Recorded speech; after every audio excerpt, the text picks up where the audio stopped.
आपकी खबर, आपका अधिकार। आप देख रहे हैं एमपी रिपोर्ट न्यूज। नमस्कार, मैं हूं कृष्णा पंडित और आप देख रहे हैं MP report news. MP report news में आपका हार्दिक स्वागत है। आइए चलते हैं आज की ताजा खबरों की ओर। अति गंभीर चक्रवाती तूफान बिपरजॉय के चलते गुजरात हाई अलर्ट पर है। मौसम विज्ञान ने कहा कि कल शाम के आसपास चक्रवात सौराष्ट्र, कच्छ और पाकिस्तान के तटीय इलाके को पार करेगा। उस समय इसकी रफ्तार 125 से 135 किलोमीटर प्रति घंटे रहेगी। इसके साथ ही मौसम विभाग ने कहा कि चक्रवात बिपरजॉय का व्यापक प्रभाव पड़ सकता है। मौसम विभाग ने आज और कल भारी बारिश होने की संभावना जताई। चक्रवात बिपरजॉय पर एनडीआरएफ के डीआईजी ने बताया कि जिन इलाकों में ज्यादा क्षति होने की आशंका है वहां से लोगों को हटाया जा रहा है और अब तक 28,000 लोगों को हटाया जा चुका है। एनडीआरएफ की 17 और एसडीआरएफ की 13 टीमें तैनात की गई हैं। इसके अलावा 15 टीमों को आरक्षित रखा गया है। कच्छ, पोरबंदर, द्वारका, राजकोट, जूनागढ़ और मोरबी में हमारी टीमें तैनात हैं। गुजरात में चक्रवात बिपरजॉय के कारण हो रही बारिश और तेज हवा के चलते द्वारका के प्रसिद्ध भड़केश्वर महादेव मंदिर की एक दीवार टूट गई है। वहीं जगत मंदिर में दर्शनार्थियों की संख्या काफी कम हो गई है। गुजरात में कई जगहों पर समुद्र में ऊंची ऊंची लहरें उठ रही हैं। गोमती घाट पर भी बड़ी बड़ी लहरें उठ रही हैं। पूरे जिले में 1 से 3 इंच तक बारिश हुई है। द्वारका जिले में एनडीआरएफ और एसडीआरएफ की 4 टीमें तैनात की गई हैं। वहीं वायुसेना और सेना की अभियांत्रिकी कार्यबल इकाइयां भी तैयार हैं। भारतीय तटरक्षक बल अरब सागर में भीषण चक्रवात बिपरजॉय के परिदृश्य में रक्षात्मक उपाय कर रहा है। गुजरात में द्वारका की गोमती घाट पर चक्रवात बिपरजॉय का प्रभाव देखने को मिल रहा है। ज्वार की लहरें समुद्र में ऊंची ऊंची उठ रही हैं। गुजरात में चक्रवात बिपरजॉय के तट से टकराने से पहले कच्छ के नलिया में तेज बारिश हुई। चक्रवात बिपरजॉय के गुजरात तट की ओर बढ़ने के मद्देनजर पुलिस ने भुज तट पर गश्त किया। स्थानीय प्रशासन का लक्ष्य निचले इलाकों, कच्चे मकानों में रह रहे लोगों को स्थानांतरित करना है। शरण स्थलों पर खाने पीने की व्यवस्था की गई है। गुजरात के नवसारी में चक्रवात बिपरजॉय के मद्देनजर लोगों को समुद्र में जाने से रोकने के लिए पुलिस बल को तैनात किया गया है। सीपीआरओ पश्चिम रेलवे ने बताया कि 69 ट्रेनों को रद्द कर दिया गया है। 32 ट्रेनों को शॉर्ट टर्मिनेट किया गया है, जबकि 26 ट्रेनों को यात्रियों की सुरक्षा और चक्रवात बिपरजॉय की शुरुआत के संबंध में ट्रेन संचालन के मद्देनजर एहतियाती उपाय के रूप में शॉर्ट ऑरिजिनेट किया जाएगा। गृहमंत्री अमित शाह ने कल नई दिल्ली में चक्रवात से निपटने के लिए तैयारियों की समीक्षा बैठक की अध्यक्षता की। अमित शाह ने कहा कि सरकार का उद्देश्य चक्रवाती तूफान बिपरजॉय से किसी की जान ना जाने और संभावित नुकसान को कम करना है। केंद्रीय गृह मंत्री ने कहा कि प्रधानमंत्री की अध्यक्षता में हुई समीक्षा बैठक के दौरान दिए गए निर्देशों पर तेजी से कार्य करने की आवश्यकता है। उन्होंने कहा कि सरकार ने राहत और बचाव कार्यों के लिए पर्याप्त संख्या में राष्ट्रीय आपदा मोचन बल की टीम को तैनात किया है। केंद्रीय गृह मंत्री ने बताया कि गुजरात सरकार को संवेदनशील स्थानों पर रहने वाले लोगों को सुरक्षित स्थानों पर ले जाने की व्यवस्था करने और बिजली, दूरसंचार, स्वास्थ्य, पेयजल जैसी सभी आवश्यक सेवाएं सुनिश्चित करने को कहा गया है। बैठक में शामिल हुए गुजरात के मुख्यमंत्री भूपेंद्र पटेल ने बताया कि बचाव और राहत कार्यों के लिए 21,000 से अधिक नौकाएं, 27 छोटे और 24 बड़े जहाज तैनात किए गए। उन्होंने कहा कि पर्याप्त आश्रयों की व्यवस्था की गई है। मुख्यमंत्री भूपेंद्र पटेल ने चक्रवाती तूफान बिपरजॉय के खतरे के मद्देनजर गुजरात में गांधीनगर स्थित राज्य आपातकालीन संचालन केंद्र का दौरा करके तैयारियों का जायजा लिया। भूपेंद्र पटेल ने राज्य आपातकालीन संचालन केंद्र में चक्रवात समीक्षा बैठक की अध्यक्षता की। केंद्रीय स्वास्थ्य मंत्री मनसुख मांडविया ने गुजरात के कच्छ में कांडला पोर्ट का दौरा किया। मनसुख मांडविया ने कांडला पोर्ट पर चक्रवाती तूफान बिपरजॉय से पहले कांडला पोर्ट से खाली कराए गए लोगों से मुलाकात की। केंद्रीय मंत्री मनसुख मांडविया ने लोगों से बातचीत की और उन्हें संबल प्रदान किया। साथ साथ उन्होंने सुविधाओं के विषय में भी जानकारी ली। ओडिशा में सैंड आर्टिस्ट सुदर्शन पटनायक ने पूरी समुद्र तट पर एक सैंड आर्ट बनाकर चक्रवात बिपरजॉय को लेकर घबराएं नहीं, सुरक्षित रहें का संदेश दिया। भारत दौरे पर आए अमेरिका के राष्ट्रीय सुरक्षा सलाहकार जैक सुलिवन ने कल दिल्ली में प्रधानमंत्री नरेंद्र मोदी से मुलाकात की। सुलिवन ने द्विपक्षीय सहयोग के विभिन्न क्षेत्रों में हुई प्रगति के बारे में प्रधानमंत्री को जानकारी दी। जैक सुलिवन ने बताया कि अमेरिकी राष्ट्रपति बाइडेन प्रधानमंत्री मोदी के संयुक्त राज्य अमेरिका की राजकीय यात्रा पर उनका स्वागत करने के लिए उत्सुक हैं। प्रधानमंत्री मोदी ने भारत और संयुक्त राज्य अमेरिका के बीच व्यापक वैश्विक रणनीतिक साझेदारी के बढ़ने पर संतोष व्यक्त किया। प्रधानमंत्री मोदी ने कहा कि वो अमेरिका की एक रचनात्मक यात्रा और पारस्परिक हित के द्विपक्षीय, क्षेत्रीय और वैश्विक मुद्दों पर राष्ट्रपति बाइडेन के साथ एक सकारात्मक बातचीत की भी प्रतीक्षा कर रहे हैं।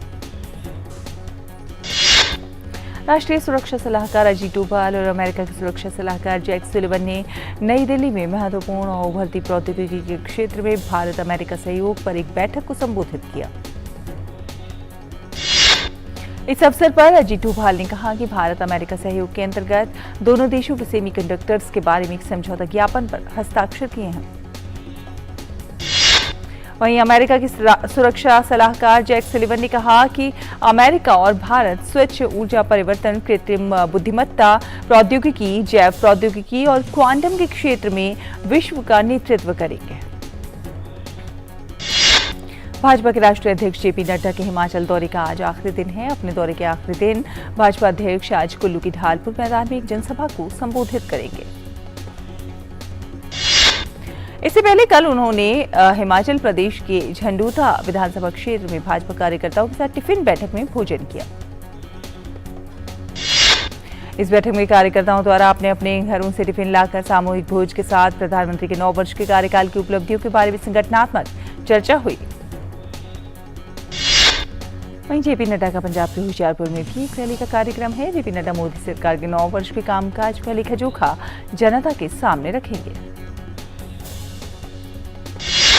इसके अलावा भाजपा अध्यक्ष ने देश के अलग अलग राज्यों में ओबीसी समुदाय के तुष्टीकरण को लेकर राष्ट्रीय पिछड़ा वर्ग आयोग की रिपोर्ट के आधार पर एक पत्रकार वार्ता को भी संबोधित किया। पूर्वोत्तर राज्य मणिपुर में शांति बहाली के लिए सरकार के प्रयास लगातार जारी हैं। असम के मुख्यमंत्री हेमंत बिस्वा शर्मा आज मणिपुर के चुराचांदपुर और कंगपोकपी जिलों का दौरा करेंगे। कुकी सिविल सोसाइटी के सदस्यों के साथ शांति बहाली और समाधान के लिए बातचीत करेंगे। इसके अलावा मणिपुर सरकार जल्दी ही राहत शिविरों में रह रहे हिंसा पीड़ितों का पुनर्वास करने जा रही है। मुख्यमंत्री एन बीरेन सिंह ने कहा है कि राज्य मंत्रिमंडल उन स्थानों को चिन्हित करेगा जहां पर हिंसा प्रभावितों के लिए स्थापित किए जा सके। इसके साथ ही एक परिवार एक आजीविका योजना के माध्यम से सहायता प्रदान की जाएगी। मुख्यमंत्री ने एन बीरेन सिंह ने कहा है कि सरकार आधार, बैंक पासबुक, बीमा, CMHD कार्ड जैसे दस्तावेजों के प्रावधान की भी सुविधा प्रदान करेगी जो हिंसा के दौरान खो गए थे या नष्ट हो गए थे। मुख्यमंत्री ने राज्य के लोगों से सरकार पर भरोसा रखने की अपील की है। उन्होंने कहा है कि राज्य में मंत्री, विधायक और सरकारी अधिकारी सामान्य स्थिति बहाल करने के लिए आवश्यक कदम उठा रहे हैं। चेन्नई के पास महाबलीपुरम में आज से महिला 20 शिखर सम्मेलन की शुरुआत होगी। केंद्रीय महिला एवं बाल विकास मंत्री स्मृति ईरानी इस कार्यक्रम में मुख्य भाषण देंगी। राष्ट्रीय परीक्षा एजेंसी ने कल राष्ट्रीय पात्रता सह प्रवेश परीक्षा अंडर ग्रेजुएट यानी नीट UG 2023 का परिणाम घोषित कर दिया। इस बार 2 छात्रों तमिलनाडु के प्रभंजन जे और आंध्र प्रदेश के बोरा वरुण चक्रवर्ती ने मेडिकल प्रवेश परीक्षा में 720 में से 720 स्कोर करके टॉप किया है।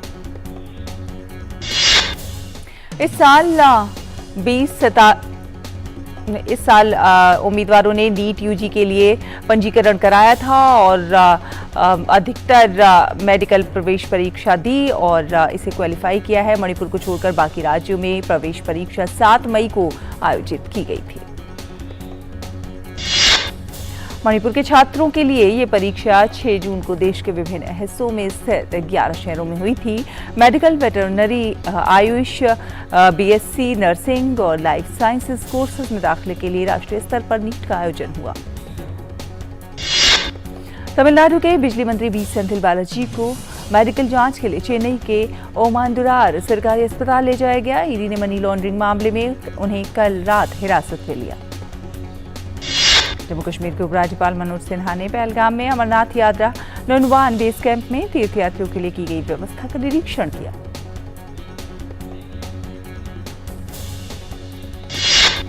दिल्ली के घेवरा गांव के नरेला रोड स्थित एक गोदाम में भीषण आग लग गई। आग लगने की सूचना मिलते ही मौके पर दमकल विभाग की 12 गाड़ियां पहुंच गई। सूचना के अनुसार इस घटना में किसी जान माल के नुकसान होने की खबर नहीं है। पश्चिम बंगाल में पंचायत चुनाव के चलते हिंसा का दौर फिर से शुरू हो गया है, जिसे देखते हुए कलकत्ता हाई कोर्ट ने अहम निर्देश जारी किए हैं। अदालत के मुताबिक 7 संवेदनशील जिलों में CAPF की नियुक्ति होगी और सभी मतदान केंद्रों पर सुरक्षा बलों की पर्याप्त व्यवस्था होगी।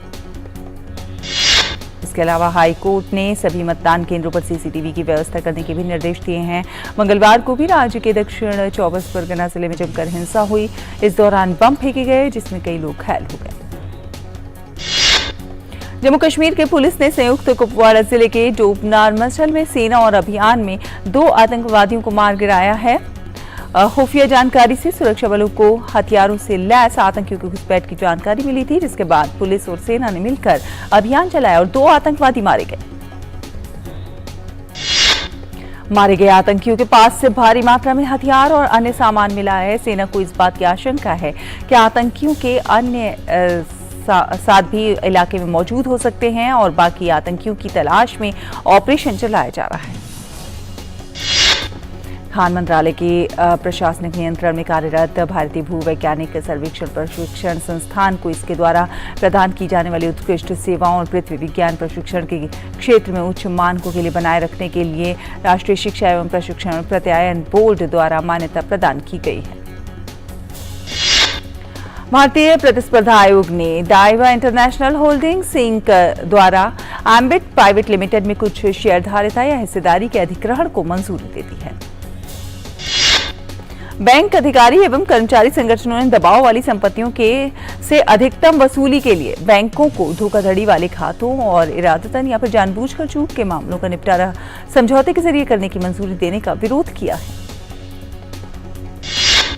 भारतीय रिजर्व बैंक के गवर्नर शक्तिकांत दास ने कहा है कि भारत में महंगाई दर में कमी की प्रक्रिया सुस्त रहने और मध्यम अवधि के हिसाब से 4% पर पहुंचने की संभावना है।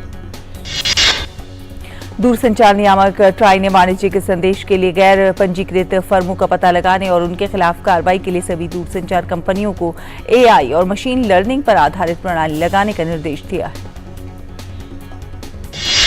ट्राई ने कहा है कि दूरसंचार कंपनियों को इन निर्देशों का पालन करने और उठाए गए कदमों के बारे में 30 दिन के भीतर सूचित करना होगा। जी एंटरटेनमेंट एंटरप्राइजेस के प्रवर्तकों ने बाजार नियामक सेबी के आदेश के खिलाफ राहत पाने के लिए प्रतिभूति अपील पंचायत का दरवाजा खटखटाया है। सैट इस आवेदन पर 15 जून को सुनवाई करेगा। केंद्र सरकार नई ई-बसें खरीदने के लिए निविदा जारी करने की तैयारी कर रही है। ये बसें उन 9 शहरों में चलाई जाएंगी जिनकी आबादी 40 लाख से ऊपर है। ग्रेटर नोएडा औद्योगिक विकास प्राधिकरण ने डेटा सेंटर के विकास के लिए भूमि आवंटन योजना शुरू कर दी है, जिसके तहत उसे 20,000 करोड़ रुपए का निवेश आने की उम्मीद है। राष्ट्रीय राजधानी में अधिकतम बिजली की मांग, दिन में आपूर्ति की गई अधिकतम बिजली इन गर्मियों में पहली बार 7,000 मेगावाट को पार कर गई है। एक्सेंचर ने घोषणा की है कि वो अगले 3 वर्षों में डेटा और AI में $3 अरब का निवेश करेगी। वहीं $3 अरब के निवेश का एक हिस्सा अधिग्रहण और प्रशिक्षण के माध्यम से 80,000 लोगों की भर्तियां करने में किया जाएगा। सेमीकंडक्टर चिप की बेहतर आपूर्ति के बीच भारतीय वाहन उद्योग ने मई महीने में विभिन्न श्रेणियों के वाहनों के विनिर्माण में 8% की वृद्धि दर्ज की है। इसमें तिपहिया 20% और यात्री वाहन 16% सबसे आगे हैं। हालांकि निर्यात में 21% तक की गिरावट आई है। नागर विमानन महानिदेशालय ने घरेलू उड़ान के दौरान अपनी दोस्त को कॉकपिट के भीतर बुलाने के मामले में एयर इंडिया के 2 पायलटों को उड़ान भरने से रोक दिया है। लॉजिस्टिक कंपनी ब्लू डार्ट ने बताया कि उसने VN अय्यर को समूह CFO और सुधा पई को ब्लू डार्ट एक्सप्रेस लिमिटेड का CFO बनाया है। उनकी नियुक्ति 1 सितंबर 2023 से प्रभावी होगी। पूर्व अमेरिकी राष्ट्रपति डोनाल्ड ट्रंप ने गोपनीय दस्तावेज मामले में संघीय आपराधिक आरोप पर दोषी होने से इनकार किया है। इस मामले में मियामी, फ्लोरिडा की संघीय अदालत में आत्मसमर्पण करने पर उन्हें गिरफ्तार कर लिया गया, पर सुनवाई के बाद उन्हें बिना शर्त जाने की अनुमति दे दी गई। न्यायाधीश जोनाथन गुडमैन के समक्ष अर्जी में ट्रंप ने कहा कि वो गोपनीय दस्तावेज मामले में दोषी नहीं हैं। ट्रंप को बिना किसी शर्त या यात्रा प्रतिबंधों के बिना अदालत छोड़ने की अनुमति दे दी गई है। उन्हें नकद जमानती राशि भरने की आवश्यकता भी नहीं पड़ी। यूक्रेन युद्ध समाप्त करने और संकट सुलझाने के लिए रूसी राष्ट्रपति व्लादिमीर पुतिन ने पश्चिमी देशों से सैन्य मदद बंद करने की बात कही है। पुतिन का मानना है कि यूक्रेन संघर्ष के पीछे पश्चिमी देशों का हाथ है। पुतिन ने कहा कि रूस अपने विशेष सैन्य अभियान के जरिए धीरे धीरे यूक्रेन का असैन्यीकरण करने में लगा है। अगर पश्चिमी देश संघर्ष को हल करना चाहते हैं तो उन्हें कीव को हथियार देना बंद करना होगा। लेकिन पुतिन के इस प्रस्ताव से कुछ देर बाद ही अमेरिका ने यूक्रेन को $325 मिलियन के नए रक्षा पैकेज का ऐलान कर दिया। अंतर्राष्ट्रीय परमाणु ऊर्जा एजेंसी के महानिदेशक राफेल ग्रॉसी जापोरेजिया परमाणु ऊर्जा संयंत्र का दौरा करेंगे। ये दौरा पिछले सप्ताह परमाणु संयंत्र के पास बांध के टूटने के बाद हो रहा है। यूक्रेन की सेना ने बखमुत के नजदीक रूसी सेना पर हमला किया। यूक्रेन के 30वीं असॉल्ट ब्रिगेड ने इस हमले का वीडियो जारी किया है। यूक्रेन के उप रक्षा मंत्री हाना मलियार ने कहा है कि यूक्रेन की सेना इस पूर्वी शहर के नजदीक 250 मीटर तक आगे बढ़ी। रूस ने आधिकारिक तौर पर यूक्रेन के दावे को स्वीकार नहीं किया है। उसने कहा है कि उसने यूक्रेन के हमले को नाकाम किया है। यूक्रेन के राष्ट्रपति वोलोदिमीर ज़ेलेंस्की ने यूक्रेन की सेना के बखमुत शहर के पूर्व और युद्ध के दक्षिण मोर्चे पर आगे बढ़ने की सराहना की है। अपने रात के वीडियो संबोधन में दक्षिण मोर्चे पर तावरिया में अपने सेना के आगे बढ़ने की प्रशंसा की और कहा कि हर एक भूमि का इंच मुक्त कराना है। अमेरिका के विशेष जलवायु दूत जॉन केरी ने कहा है कि जलवायु परिवर्तन से निपटने के लिए वैश्विक कदम उठाए जाने की जरूरत है। संयुक्त राष्ट्र सुरक्षा परिषद को संबोधित करते हुए जॉन केरी ने कहा कि दुनिया को कोयले और अन्य जीवाश्म ईंधन पर अपनी निर्भरता को तेजी से कम करना चाहिए। साथ साथ उन्होंने ये भी कहा कि ये एक ऐसा संकट है जिस पर देशों को हर साल अरबों डॉलर खर्च करना होता है, जिसे हम रोकने की जरूरत है। अमेरिका चीन के बाद दुनिया का दूसरा सबसे बड़ा ग्रीन हाउस गैसों का बड़ा उत्सर्जक है। अमेरिकी विदेश विभाग ने ईरान के साथ अंतरिम नाभिकीय समझौते की खबरों को पूरे तरीके से गलत बताया है। विदेश विभाग के प्रवक्ता मैथ्यू मिलर ने कहा कि रिपोर्ट का बहुत बड़ा हिस्सा या तो गलत है या भ्रामक है। मिलर ने आश्वासन दिया कि राष्ट्रपति जो बाइडेन का प्रशासन इस बात को सुनिश्चित करेगा कि ईरान कभी भी परमाणु हथियार प्राप्त न करे। स्पेन के उत्तरी कैटलान क्षेत्र में भारी बाढ़ के चलते सड़कों पर पानी भर गया है। सोशल मीडिया पर पोस्ट किए गए वीडियो में भारी बारिश दिखाई दे रही है। वेनेजुएला और ईरानी राष्ट्रपतियों ने दक्षिण अमेरिकी देश में दोनों सहयोगियों के बीच द्विपक्षीय बैठक के आखिरी दिन नई विश्व व्यवस्था पर चर्चा की। ईरान के राष्ट्रपति इब्राहिम राइसी ने काराकास में वेनेजुएला के युवाओं के साथ एक बैठक के दौरान नई विश्व व्यवस्था बनाने के लिए आवश्यक परिवर्तनों पर चर्चा करते हुए अपने संबोधन में संयुक्त राष्ट्र सुरक्षा परिषद पर निशाना साधा। अर्जेंटीना के राष्ट्रपति और यूरोपीय संघ के प्रमुख ने ब्यूनस आयर्स में एक कार्यक्रम के दौरान लिथियम सहित स्थायी कच्चे माल पर सहयोग को बढ़ावा देने के लिए एक समझौता ज्ञापन पर हस्ताक्षर किए। किर्गिस्तान के बिश्केक में आयोजित एशियाई कुश्ती चैंपियनशिप के आखिरी दिन भारतीय पहलवानों ने 7 पदक जीते। एशियाई कुश्ती चैंपियनशिप के फ्री स्टाइल प्रतियोगिता में भारत दूसरे स्थान पर रहा, जबकि ईरान ने पहला स्थान हासिल किया। प्रतियोगिता के आखिरी दिन खेले गए 55 किलोग्राम फ्री स्टाइल मुकाबले में भारत के अंकुश ने स्वर्ण पदक जीतने में सफलता पाई। 45 किलोग्राम भार वर्ग के फ्री स्टाइल स्पर्धा में भारत के ही धनराज भरत शिर्के ने रजत पदक अपने नाम किया है, जबकि रूपेश ने 48 किलोग्राम भार वर्ग के फ्री स्टाइल प्रतियोगिता का रजत पदक जीता। भारतीय कुश्ती संघ के चुनाव की तारीखों का ऐलान हो गया है। 6 जुलाई को सभी पदों के लिए मतदान होगा। भारतीय कुश्ती संघ के चुनाव के लिए नामांकन की प्रक्रिया 19 जून को शुरू होगी। चेन्नई में चल रहे स्क्वैश विश्व कप के पहले दिन भारत ने ग्रुप बी में हांगकांग को 4-0 के अंतर से हराया।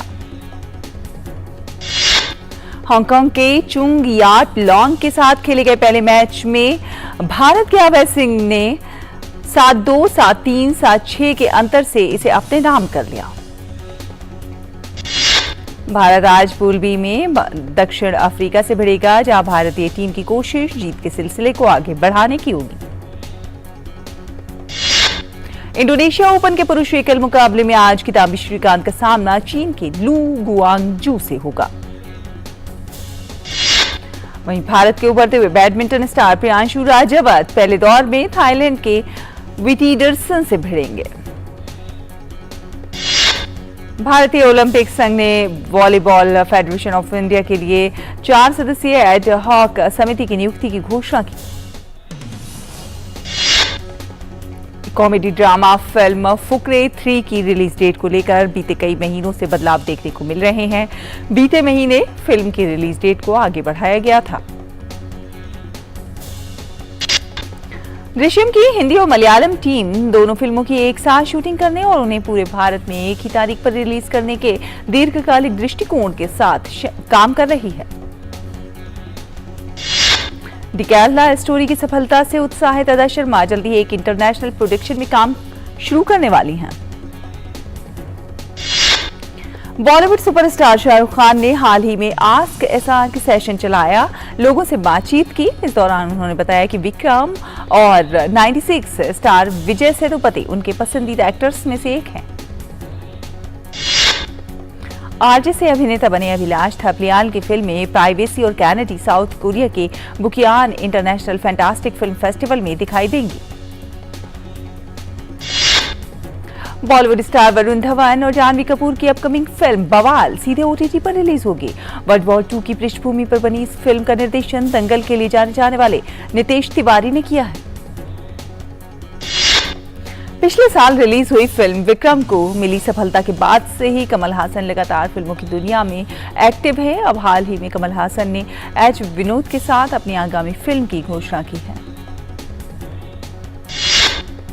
प्रभास और कृति सेनन की फिल्म आदिपुरुष ने एडवांस बुकिंग में करोड़ों की कमाई कर ली है, जिससे उम्मीद जताई जा रही है कि ओपनिंग डे पर फिल्म अच्छा प्रदर्शन करेगी। वहीं एडवांस बुकिंग में बेचे 1.50 लाख टिकट। हॉलीवुड से एक दुख भरी खबर सामने आ रही है। पिछले 50 साल से लोगों का मनोरंजन करने वाले हॉलीवुड अभिनेता ट्रीट विलियम्स का निधन हो गया है। जेरार्ड बटलर और अली फजल अभिनीत upcoming action thriller film Kandahar 16 जून को ओटीटी प्लेटफॉर्म प्राइम वीडियोस पर रिलीज होने को तैयार।